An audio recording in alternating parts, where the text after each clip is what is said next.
again extend a welcome to everyone that's here, even though you knew I was on the docket to give the lesson. But we do. If you're visiting with us, we seriously appreciate you coming and visiting with us and hope that you will come again. This lesson that I'm going to give today is pretty heavy. And I don't necessarily always give heavy lessons, but I want to give a few disclaimers before we get started, because after Mike saw my slides, I was already anxious about delivering this, and he said, they may carry you out with pitchforks, and I thought, well, thanks, Mike. So anyway, what I am bringing is something that this lesson I heard, and Jenny and I I heard it probably when I was 28, around that time when I knew everything, and I had it all figured out because I had my kids.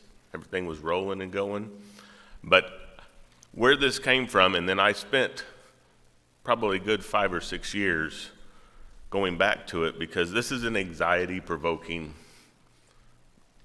topic, and so I'm leading you all up to that. So if you all need to take any meds before you start this, I have, and we can get from there.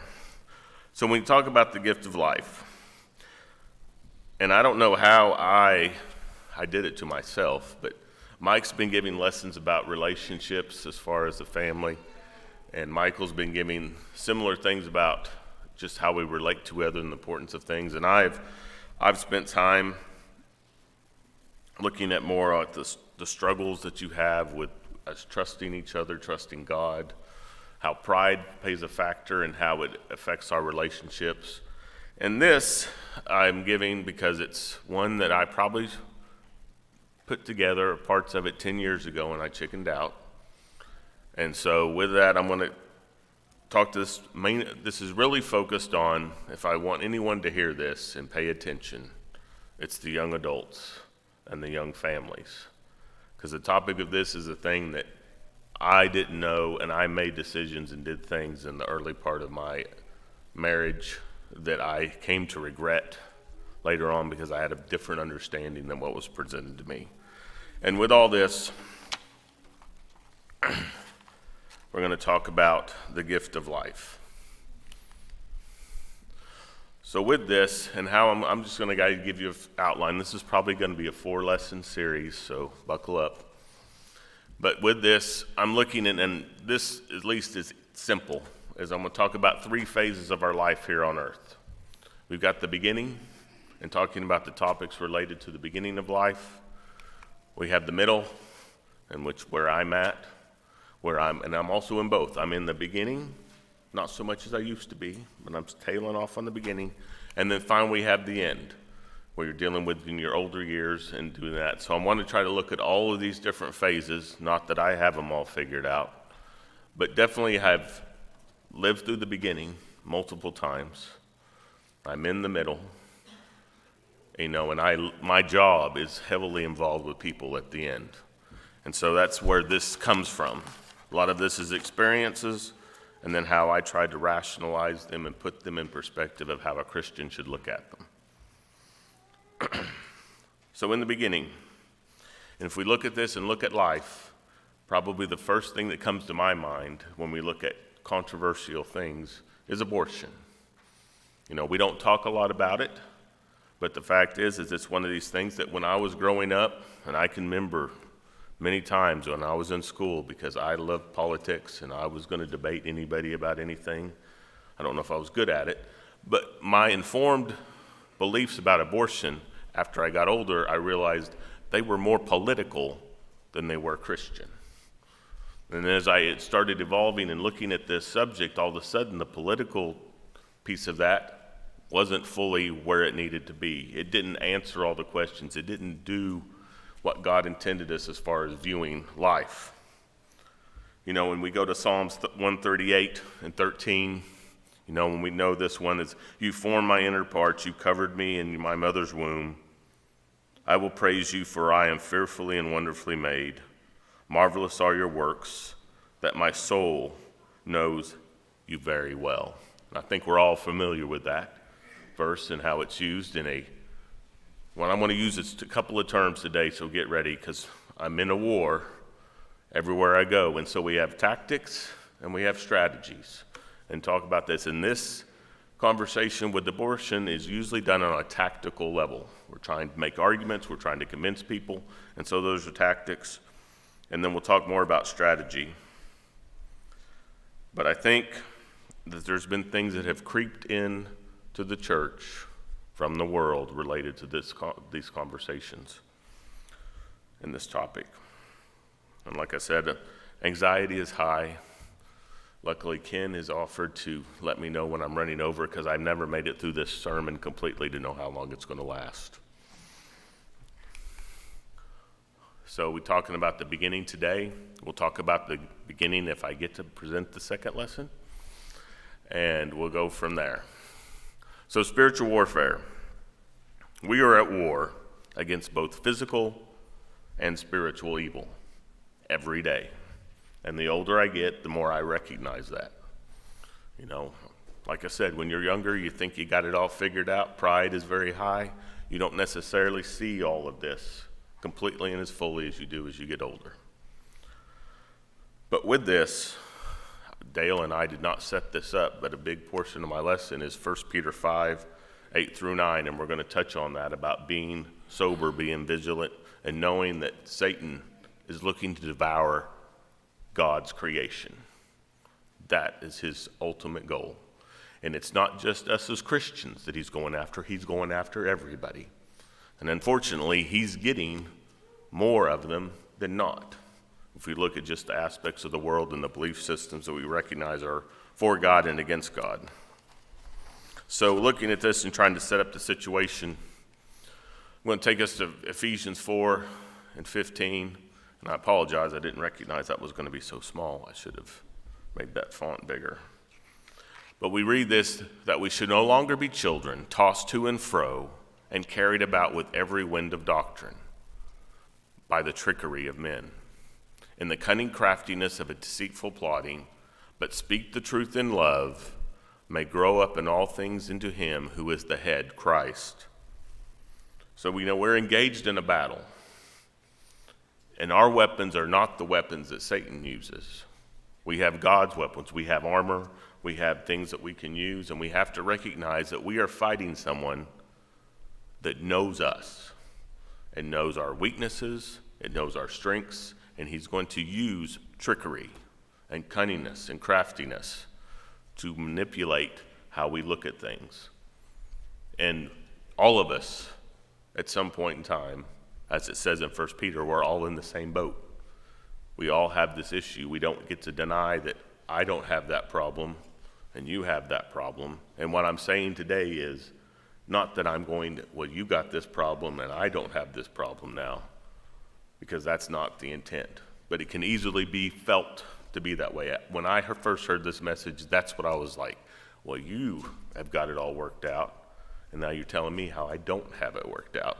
And again, that's not where I'm coming from. And if you're visiting with us, again, this is not typically the subjects that we cover, but it's important that we do this. And also we read from this is who is the head? Who's in charge? Who is over all this? It's Christ. So in the end, as we do in every other aspect of our life, those that lead us and those who we follow, we have to listen to what he says. We have to follow it whether we like it or not. So, looking at this war, we are currently a war for the hearts and minds of everyone. Everyone that's been born on this earth is made in the image of God. God wants them in heaven. And unfortunately, a lot of times we look at things like I talked about the tactics. I'm going to fight, I'm going to argue, I'm going to debate. And we sometimes don't recognize that the enemy's playing a long game. What he's doing today is setting up things for tomorrow and the next day and for generations after this. And what we're going to talk about today, I think, is a generation by generation movement from the culture that we live in. We have daily battles. I think we have to recognize we win some, we lose some. We all know that on the day-to-day basis, and we have to acknowledge that, and we have to get up and we have to wake up the next day and go, I'm going to do it again. And so acknowledging that's where it is. But we have to be cautious that we don't get too focused in those daily engagements. We have to be prepared for those. As parents, that's what you're getting your kids initially, is you're walking them through tactics and how to do things. And over time, you start teaching them the strategy and understanding of what's behind all that, so they can then go on their own, because no battle is exactly the same. And the battles that I had when I was 10, 12, 13, 14 are not the battles that my kids are having. And so you have to you get them prepared. And you can't be there all the time, though I would love to, and be able to be that person with them. But we have to be aware of strategies, and that's really where I'm going to come from this today. It's just talking about a strategy that Satan has put in place. He's made it where it's hard for us to necessarily see what he's going after, because the world has co-opted this message, and they've accepted it, and they've continued to make it. It's gotten worse and worse, and if we look over time, and we'll talk a little bit about that today, we can see that. So we go back to 1 Peter 8, and I'm not going to read that again, but I think that the thing we have to recognize is, Peter in his looking at this situation, is that we are on earth, and our situation is that we have an existential threat, which that word is being used a lot lately. Had to look that up to really understand it. But basically, an existential threat is something that is jeopardizing your existence. That's what it is. So Peter is telling you Satan is an existential threat. All he wants to do is destroy you. That is his ultimate goal. And so his plans and his actions bear fruit towards that means. And so we have to look at that. And I think we can all agree that there's things that we can point out, but we have to be unified in thought when we look at these things, because he's sitting here and he's pecking at people and he's looking at things and he's trying to grab whoever's, as Dale pointed out, people that stray a little bit far and they're out here and they're a little more alone. The lion, that's who he focuses on, because he's not with the protection. And the importance of family, our earthly family and this family, are essential to keeping us safe and making sure that he doesn't have any more advantage than he already has over us. So, looking at this idea of life, I'm going to bring up just a couple of subjects that the world has talked about, because they use it to justify things that they're doing right now to destroy life. And so with that, in the world's mindset, one of them is, when you look at why I'm not going to have kids, and I hear it a lot in the current generation, I think I've heard it more than I've heard anywhere else, is overpopulation. This world can't support us. It can't hold up against the strain of having any more people.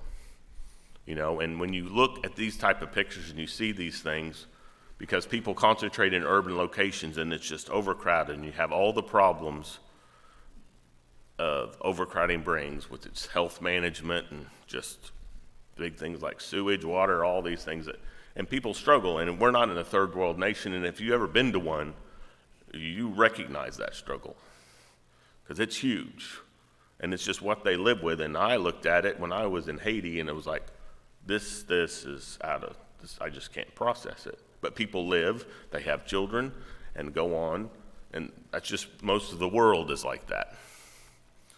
But they look at it, and you've got scientists and you've got others that say that we have a limited support. But I looked up and I was surprised to hear that Aristotle and Socrates had the exact same worry.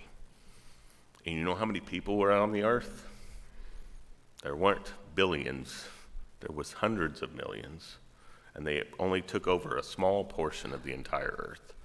But yet they lived in urban centers where it felt tight and everything was confined. And I think that feeds into this as we continue to believe.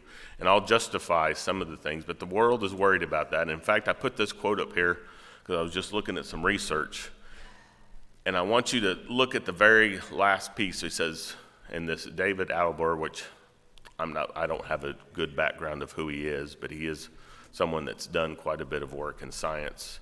And it says, his recollection of his career parallels the story of the earth, once dominated by nature, but now run by humankind for humankind. And what that's saying is at some point nature was really driving everything that we had to do because we didn't have the ability to build structures that could overcome certain things. We couldn't locate ourselves and build things in certain locations. We have all this, and as we've improved in our technology and everything else, we can go places, do things, and now they feel like we have now gained dominion over the earth. It's not what God says. He gave us dominion over this earth in the beginning. But anyway, it's true. You got good people with good concerns feeling like if I bring kids into this world, or I bring too many, then I'm jeopardizing the future of our planet. The other one is just it's looking at our lives and how it's impacted. And so this where when we look at abortion, it's one of its key factors and arguments against it is the fact that you're bringing children into situations where you can't take care of them. You don't have the means and abilities to be emotionally supportive for them, physically supportive for them. You can look at all the different things, and there is truth in this. It's not that this is all a lie. Kids are hard. They take work. They take a lot of effort, and you do things good, you do things bad. I wish that every day I came home and everyone was just singing and dancing and it was all great and Dad's home, and I'm Bill Cosby and they're singing Dad is great and I'm going on and eating my supper and things, and that's not the reality. It is sometimes, and I've learned that you need to enjoy it when it's there. And then other times you have the same problems we have everywhere else in our lives. You've got conflicts, you've got things that are going on. But in the world, there's a pride sense in that I want what I want, how I want it, and now that we have the technology to do this, quote, safely, except for the child, we can do these things. And also there's just concerns about economics. We're in that place now. You've got generations that have never really experienced hardships like this. We're not in the Depression yet. I've known people in the Depression. We are far from that level, but for the people currently in their mindset, they're concerned about that because it's going to affect them. And it's not to say, again, that that's not a valid thing to look at. But again, that's where the world is. The third one, and the one that probably is really prevalent with a lot of people is that I'm bringing them into a broken world that's so messed up and there's no way I would want to bring someone into this situation. And so you have statistics like this. You see that kids are struggling. This is the pandemic. Why am I going to bring a kid into the pandemic? Well, guess what? People didn't. They stopped. Because if this continues on, what am I bringing my kids into? And they did those things, And I'm not questioning intent or questioning their heart. It was a scary time. I didn't have that option. I wasn't going to be able to bring a kid into the world. So I didn't have to really struggle with that, but I can see other people because honestly, my primary driver was looking at financial concerns when I was initially looking at my family. But this is real because you've got these things, you've got all these psychological issues, and Hannah, I'm sure, sees all that, and it's rough. And there's not good solutions for all of it. We just don't have. Secondly, you have people just don't stay married anymore. So why am I going to bring kids in the likelihood that I'm going to end up in a broken home? And that it's just not worth it. And a lot of people are living today that are having kids lived through a broken home. So they know what it looks like. They know what it feels like. They've got good reasons to say this isn't necessarily if I can't change my trajectory because they don't think they can, because over 44% of our population is now getting divorced and our marriage rate has plummeted. So when you look at this number, which talks about the divorce rate, it looks like it's getting better. But the reality is no one's getting married. So if you don't get married and you have kids, you don't have a divorce. Because you see it, you get into the 80s and finally everyone was still getting married because that's what you're supposed to do. But the divorce rate at that point was hitting 50%, and people just said, I'm not going to get married anymore. But again, all of us know, and maybe experienced in our own lives, the tragedy of divorce and all that brings. from that standpoint, and people say, hey, I'm just not bringing my kid into this. And it makes sense.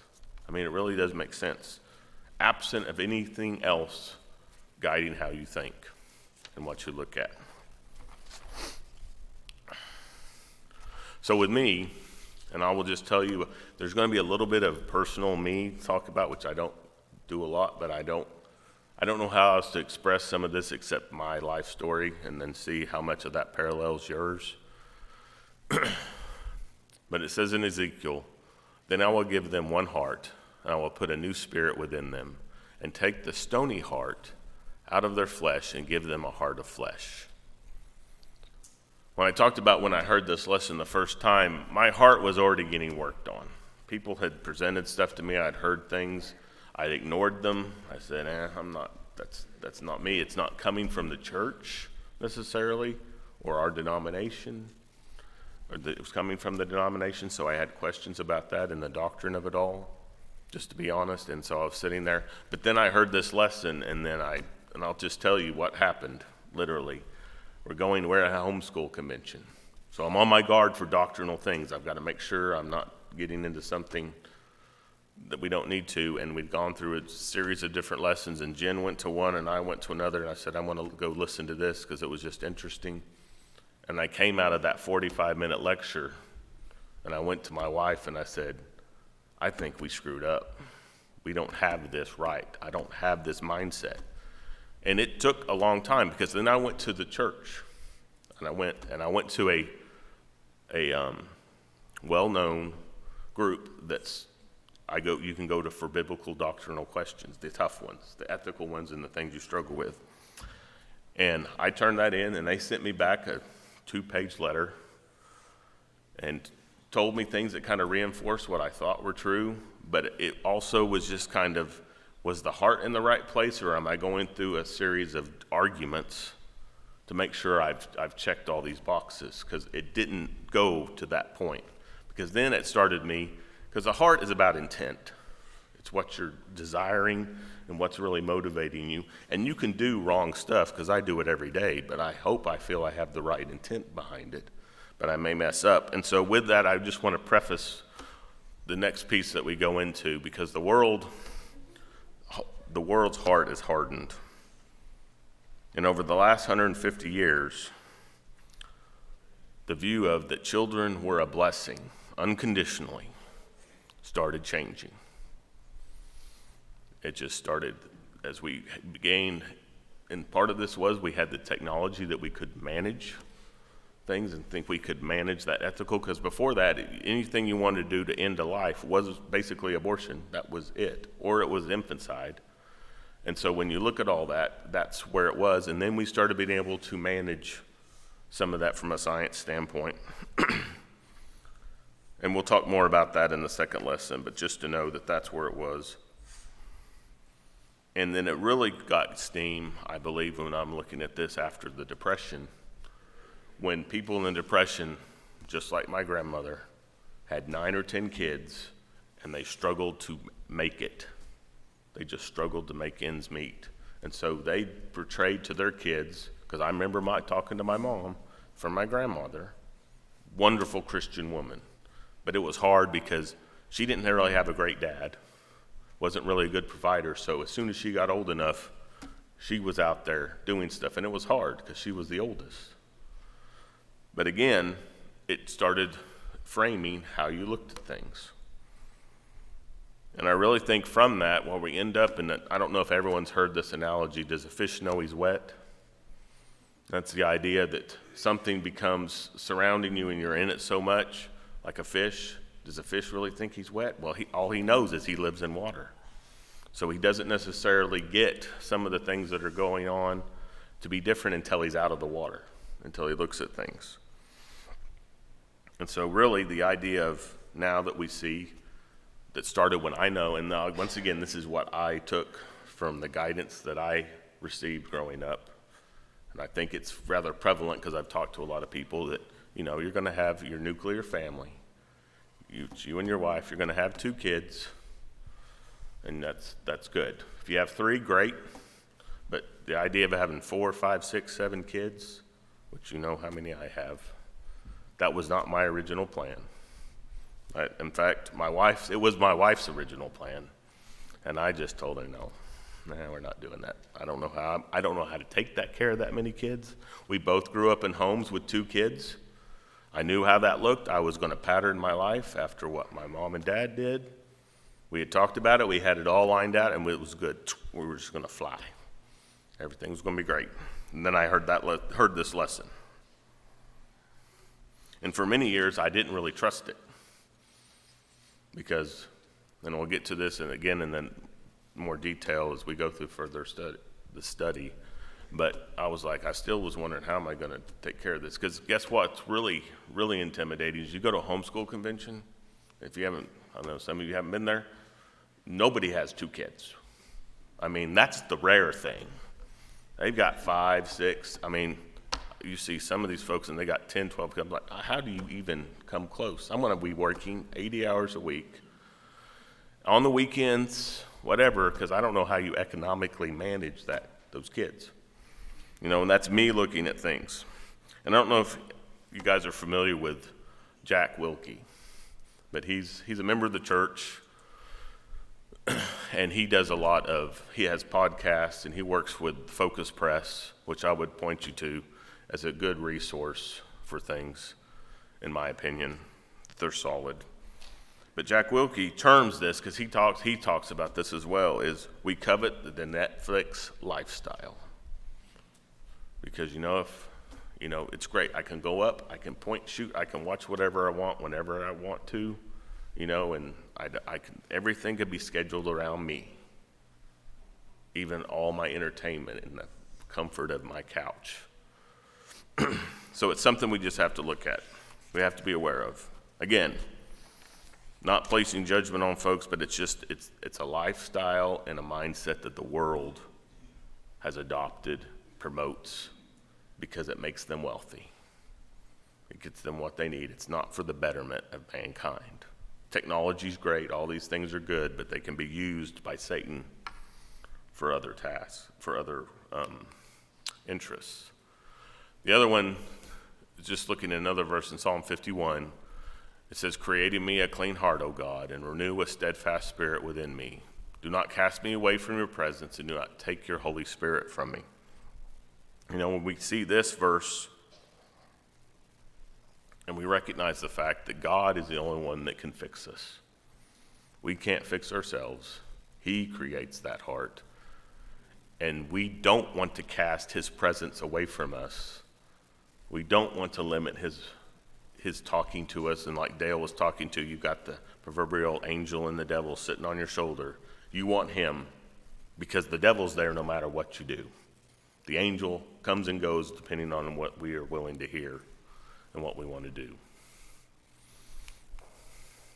So starting with this, and this is where it gets in the bulk of my justification of things, and what really hit me was in the early part of our marriage, I was introduced to a couple of individuals that really pounded the fact that Genesis is the first thing, and it's the foundational thing related to who we are, how we understand our worldview, and it really informs us on a whole lot of stuff if we just recognize what it's saying. It's not just a story. It's good stuff. This is foundational information. And so when you look at Genesis, and one place I was reading calls it the Genesis charge, and I kind of like that because it's mentioned several times, and we all know this. And so in Genesis 1, 27 and 28, and after he created Adam and Eve, and so God created Adam, man in his own image, in the image of God he created. Notice twice already in this verse, image of God, image of God. You know how many things would be fixed if we recognize that we are the image of God and so is everybody else? Because we think we can determine our value.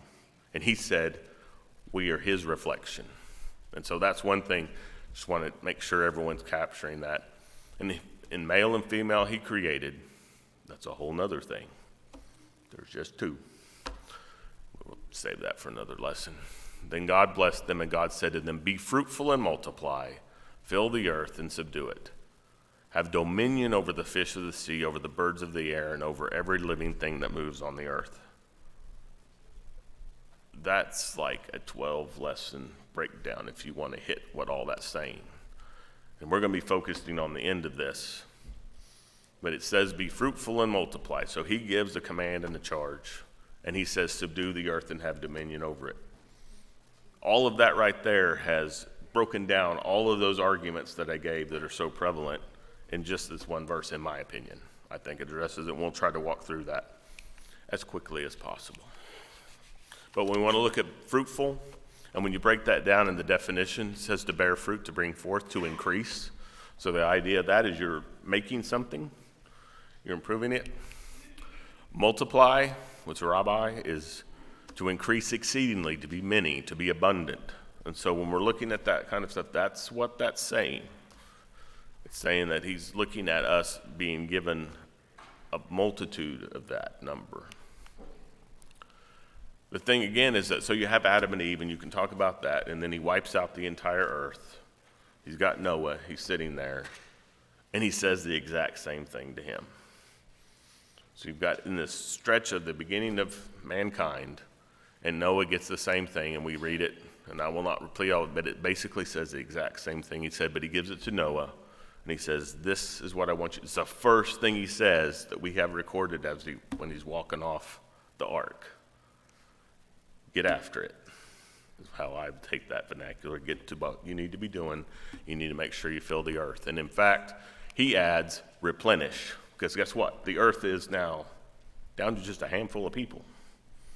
But you need to replenish it, you need to fill it up, and you need to fill it up to overflowing. And that says a lot to what God's speaking to the only people on the earth, and this is what he has them to do. He established this covenant right after this. And he spoke to Noah and his sons, and he talks about how I'm going to establish his covenant with you and with your descendants after you, and every living creature that is with you, the birds, the cattle, every beast of the earth with you. All of that go out of the ark, every beast on the earth. And I establish my covenant with you. Never again will the earth pass. So he establishes this covenant. And when we look at that and what that came out of that covenant is, again, then we see the Abrahamic covenant, and we see what he says in his prophets, but just taking a few things and what the consequences and reiterations of that. In Psalms 80 and 8 through 11, it talks about the nation will grow and it will fill the promised land. It's going to fill the promised land. Jacob's seed was to grow. We look in Isaiah, and then in Isaiah 45, it reinforces the idea. It says there, the earth was created to be filled. He wants it full of his image. He wants to see it. He wants to see us praise him. That's what he wants. Is he getting exactly what he wants? No, because he gave us a free will, and once sin entered into the garden, he had to move to a plan B, which is where we are today, and his son had to come and die. But the earth was created to be filled not just with those folks back in the Old Testament, I believe. I don't think there was ever a retraction of this command and this desire from God. And so we're going to read each one of these in succession. I'm kidding. But just to make a point of going through and looking at references to fruitfulness and blessing of offspring, this is just a snippet. But just to prove the point that it's prevalent. It's in there. It's mentioned over and over again in different contexts, but that's the blessing of godly offspring. And those references, when you look at them and how they fit into, is they kind of, and this is an author that I read, and then I kind of tweaked it a little bit, but when you take all those verses that I just showed you, they kind of fall into 4 categories of what they talk about and how they refer to godly offspring. And then with that, got ahead of my notes here. We have abundantly, which I think we all know what that means. We have exceedingly is the key term that's used in some of those. Mighty and great is a number of those when your offspring and what it is, what it brings to you, what God intends with it, and multitudes, just this large number. And so with that, without you reading all those, that's my distillation of kind of what the theme of those things were, which is all about, to a degree, numerical increase. Now, we also have, and this is John's taking it, we have a New Testament charge. We have something that God told to us at the very end of his existence on this earth when he ascended, and he gave us what we know to be the charge in Matthew 28, 18 through 20, and we all know this. I'm familiar with it. Jesus came and spoke to them, saying, "All authority has been given to me in heaven and earth. Go therefore and make disciples of all nations, baptizing them in the name of the Father and of the Son and of the Holy Spirit, teaching them to observe all things I have commanded you. And lo, I am with you always, even to the end of the age." So we know this is the Great Commission, what we're given, and is what we are. This is one of the sole purposes we are on earth as Christians to do, and we should be about it each and every day. And I can tell you, growing up, and I think it may still be common, but this is looking at, I've got to go find unconverted people and bring them in. And I think it says that. I mean, that's a lot of what was happening during this time, is you were going and getting people. You were bringing them in, whether they were Jew or Greek or Gentile. You were bringing them in and you were helping them understand something that they may not understand. And to get to the point of knowing that they need Jesus and what he has done for us in knowledge of God himself. But with that, I think there's another piece that we can look to. Because when we look at the idea of multi-generational faithfulness, which I told you guys, I warned you at the table last week, you're going to get hit with this, because it is something that when I did this study, this was a huge piece of the justification for why children are a blessing. Because you can't have multi-generational faithfulness by converting people. You can add numbers, you can increase who's there, but you can't have multi-generational faithfulness through that. Multi-generational faithfulness only comes through godly offspring. That's the only way we can communicate it. When you look at Deuteronomy 4, 9, and 10, keep diligently lest they forget.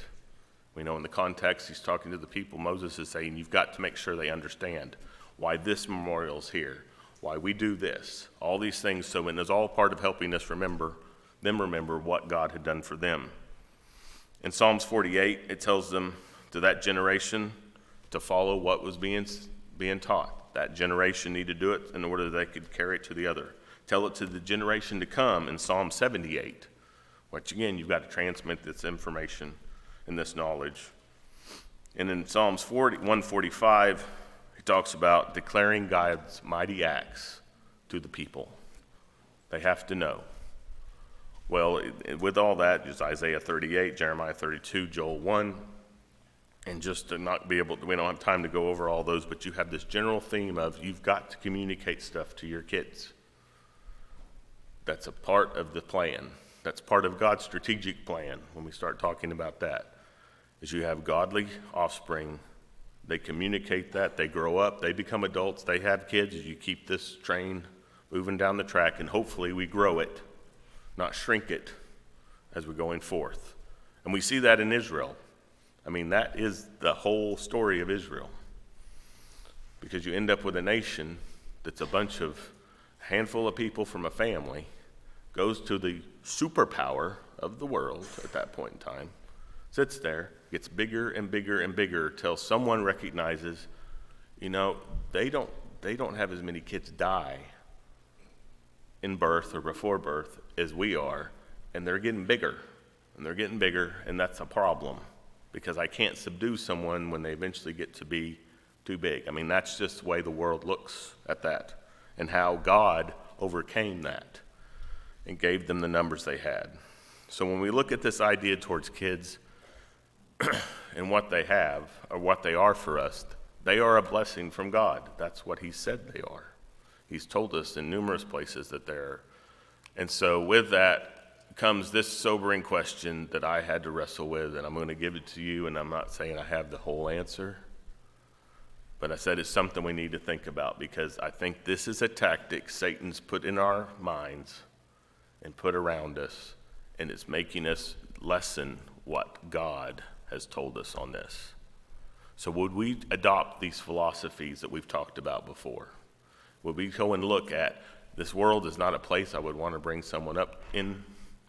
I've got concerns about the overpopulation of the earth when he tells us to fill it, so obviously he knows best and how many we can handle. Because we only really, and this was a statistic I had looked at, and it's a little bit old, but currently on the earth, when we had about 5.5–6 billion people, we occupied less than 25% of the land mass of the earth. Obviously, you've got places that are inhabitable and things that you can't be, but 25%. And when you add all the land we need to feed ourselves, which is one of the big concerns, it's another 10% or so. So we are not, if we spread everybody out, and this statistic, it's definitely older, so I can't say that it's true today, but you could put every living human being in Texas, give them 2,000 square feet, and we could put them all there. I don't know why you'd want to be in Texas, but we could put everybody there. But I think it's just the understanding of this is a worldview that has been pushed upon us, and it's gone on for decades and decades. And so, we still fight abortion, as we should. It's out there, it's big, it's bad, it is awful. But then we look at just the general, what is our attitude towards children? Because the world's got an attitude that Satan is propagating, that kids are not necessarily the best thing for you at certain times in your life. It may not be good at all, because the world is awful. But do we accept that in the church? Do we look at that as Christians as being a mindset? And that's what hit me between the eyes, because I was looking at more structural issues of how I was going to raise my kids, how these things were going to happen, how was I going to put them through college, how was I going to do? I was just looking at, because that's what my parents communicated to me, not that they did it in ill intent, but you have to be aware of those things. You got to plan for them. I've planned that my kids are going to all pay for their college, because there is no earthly way I could pay for it. But no, I'm just kidding. But a biblical mindset, I want to just close on these pieces. Satan hates godly seed, but even more so, he's afraid of them. And that's how I take the perspective, because when I started thinking about it, because I told you, for some reason, I just want to go punch Satan in the face every day. I want to do something that says, you don't have it over on me. And I just want, and that has consequences, because then he hits back, and sometimes I'm not prepped for it, and it may put me spinning. But when we look at that and understand it, and just to give a few examples, when there was 4 people, as we know, on the earth, Satan tempted one of them to kill the other one, and he did. Because Abel was godly seed. His heart was in the right place, he was doing the things, and he went and had his brother and convinced him that he needed to kill him. So he's always going after it, and it's always deadly. Death is always a part of what Satan wants to do, both spiritually and physically. You have Pharaoh. As we talked about, we have this population problem. He's going out and he's killing all the babies, because I just want to get rid of it. We hear the story of Moses and how he was, through providence, protected. They tried to kill Jesus. Herod had rumors and heard of things that were going on, that this king was going to be born amongst them, and he murdered who knows how many children in order to do that. Satan was behind that, because he feared what was going to come from those godly seeds. And then looking at 2 Corinthians 10:35, it says, "For though we walk in the flesh, we are not at war according to the flesh." We're fighting a spiritual battle. If we get caught up in the physical side of things and try to convince people and try to argue things, I think that's important, but we have to recognize he's coming after us and our spirit, because he wants us to be lost. "For the weapons of warfare are not carnal, but mighty in God for pulling down strongholds." And those strongholds are Satan's stronghold. Those are things that he's putting up, and they're tough. They're embedded. There are things that people absolutely believe to be true. We have to cast down those arguments and every high thing that exalts itself against the knowledge of God. So anything that goes against God, we need to be opposing it. We need to be teaching it from here. We need to be teaching it in our homes. We need to be reading it for ourselves, because you've got to have all those, because we have to bring every thought captive. Not easy to do. I struggle heftily with that. But the thing is that's what we're called, to take every thought captive. So we're looking at kids and we're looking at what that means. And we look at the implications of not holding to those blessings. There's consequences that we're going to have to deal with. So I'm only 1 minute over. I'm so proud that I have been able to jump over some things. So with this, I bring forth the scripture that we read, and you may say, John, I don't even know how the scripture ties in with anything that you're teaching. And really 6 of those verses don't. But I'm going to take you to, because we all recognize this is Peter talking about the relationship of husband and wife. He's going through some very practical things and how we need to interact with each other. But in the end, verse 7, I want to point out too, and it's talking about the wife. She may be weaker than you are, but she is your equal partner in God's gift of new life. And so with that, I missed it for a long time. In fact, I had to have someone else point it to me. But the gift of new life, what it's talking about here is the bearing of children is equal responsibility for the man and the woman. Just because the woman is biologically the one that's carrying the child and has to go through that 9 months of something that I will never experience, and I'm pretty glad, since it's pretty rough at the very end. But you're equal partners in new life, and that's a gift. It's a gift. It is not a burden. It is not an accident. It is a gift. And if we don't accept God's gifts, what are we thinking? Because what he can turn into what looks like a problem, he can turn into a blessing. And I can tell you that because I have no idea how we got to this point. And we still are eating. I still have lights. I have vehicles that got gas in them. They figured out how to go to school and they're paying for it for themselves. And, so God is good. God is great. Because he took what I was worried about and he took care of it because he blessed me. And I've been blessed my entire life. And other people have a lot of different circumstances.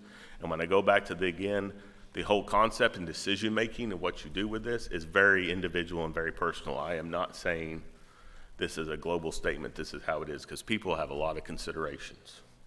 My parents had considerations with things that had happened. Sometimes medical things happen you can't have anymore, or you can't have any at all. And it's important to say that this is not a requirement for you to be a child of God, but it is a blessing that he gives to some, and some he doesn't for his reasons. And so with that, we are equal partners in this new life. So that's where comes the title of this lesson. And so finally, because I've gone a lot of different places, and I've learned this from my work input that I need to put takeaways at the end because you may not know exactly what I was shooting for, so I'm going to talk about it again.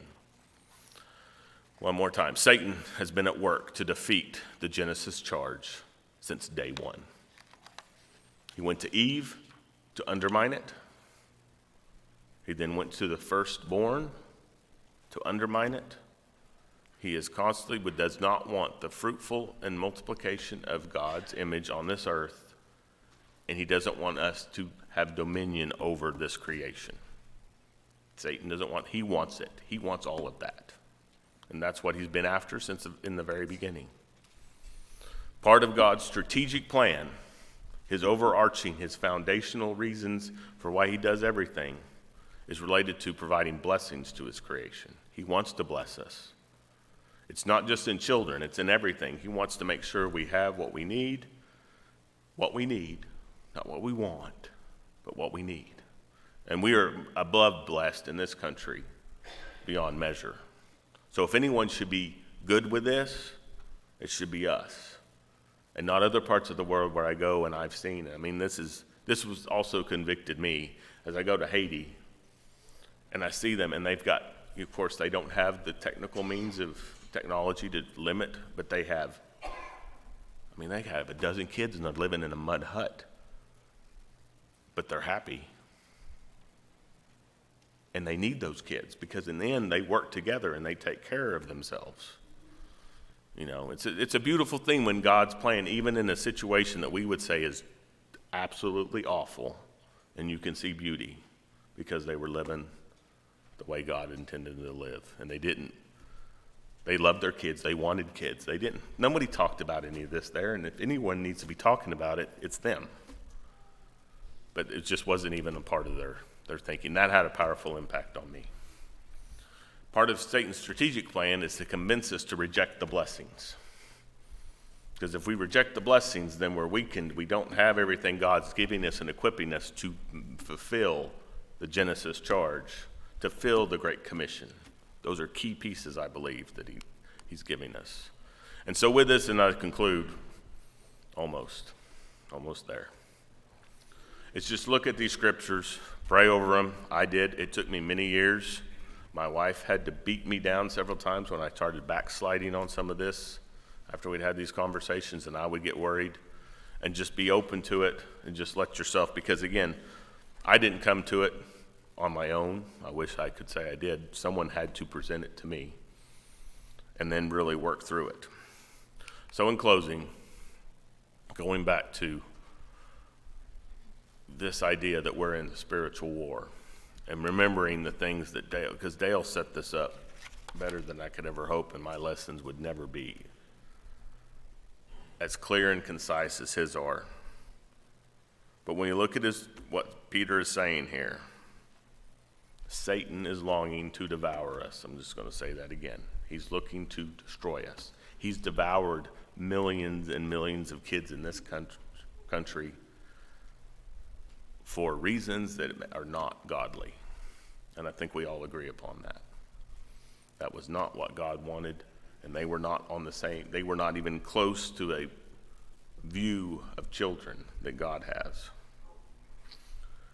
But the thing we have to recognize is that Satan employs things and he makes them look good. He even makes them look logical, because when you walk through, if you've separated yourself unintentionally from his teachings, and it could be completely unintentional, it could be ignorant. I was ignorant. I'm still ignorant about a lot of things. And so with this, I say you're always going to end up somewhere at some point. And the older you get, you recognize, I thought this way, I should have been thinking this way. I thought this way, I should have been thinking this way. And that's the whole point of the younger and the older teaching the younger. So I'm older now, so I get to tell the younger stuff. And this is a message I'm giving to you guys, because you just need to consider it. You need to talk with your family about it. You need to talk with your grandparents about it. It's something that you have to look at depending on where you feel you are on this subject. But we have to make sure that we keep those thoughts captive. We have to resist him in steadfastness and faith. Because in the end, my biggest issue, my heart issue, was I didn't have faith that he was going to take care of me. And he was going to take care of my family. I thought I had to figure out that in the end. And guess what? Everything I've planned out, some of it's gone as planned, but most of it has not. I never thought I was going to be in this position I am with my job, but he put it there. It allowed us to do things that I had no foresight that I was going to be able to do. But remember, we're all in this together, as he says here. We're all experiencing these sufferings. We're all experiencing these trials. So we have to hang with each other. We have to hold tight to this family. And so where I weave that back into the family series, this is a key piece of family, is a honoring and understanding that God gives us blessings, and we have to take them. We have to grab them. We have to hold on to them. We have to praise him for them. Because that's what he's called us to do, because we need every blessing we can get. I don't know about you. We need everyone we can get. And Satan has crafted a message, and he convinced me for many years to reject that blessing.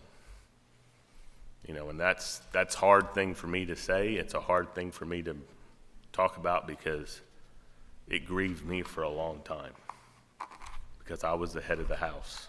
I was leading the family. My wife was telling me one thing, and I was saying, you know what? I know better.